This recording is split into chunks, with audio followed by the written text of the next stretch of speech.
हे जे आपले जवान आपल्या देशासाठी त्या सीमेवरती आपल्या प्राणाची आहुती देतात, हे कशासाठी? हे विचार कोणाकडून येते? हे विचार येतात डॉक्टर बाबासाहेब आंबेडकरांमुळे, हे विचार येतात छत्रपती शिवाजी राजांमुळे, हे विचार येतात क्रांतीसूर्य ज्योतिराव फुले यांच्यामुळे हे विचार येतात. आणि आपल्यासाठी आपली झोप रात्रीची व्हावी म्हणून तुझा आपला जवान आणि आपला शेतकरी राबतोय.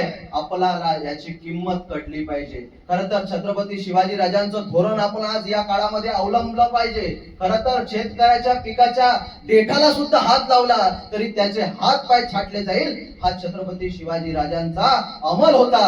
आणि आजची परिस्थिती आपण बघितली तर या महाराष्ट्रामध्ये दर 1 दिवशी दर 2 दिवशी संपूर्ण शेतकरी आत्महत्या करतात. याचं कारण काय?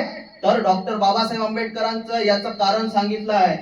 डॉक्टर बाबासाहेब आंबेडकर म्हणतात, इतिहास घडवणारी माणसं इतिहास विसरू शकत नाहीत आणि इतिहास विसरणारी माणसं इतिहास घडवू शकत नाहीत. म्हणून आपण आज इतिहास विसरत चाललो आहे. खरं तर 26/11 सुद्धा जो मुंबईवरती हल्ला झाला, ताज हॉटेलमध्ये जो हल्ला झाला, छत्रपती शिवाजी महाराजांनी 450 वर्षापूर्वी आपल्याला सांगितलं आहे, आपल्याला जो हल्ला होईल, अपघात होईल, तो कोणापासून होणार आहे?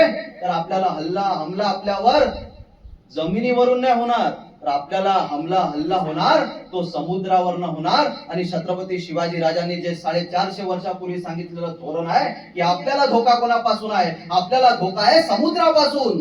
तर समुद्राची जे इंडियन नेव्ही आहे ते काय केली पाहिजे? मजबूत केली पाहिजे.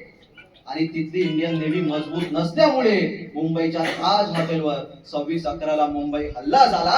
हे चूक कोणाची आहे हे आपण लक्षात घेतलं पाहिजे. हे चूक आपली आहे, कारण आपण आपला इतिहास विसरत चाललो आहे. हे सगळ्यात महत्वाची गोष्ट आहे. खरं तर मागच्या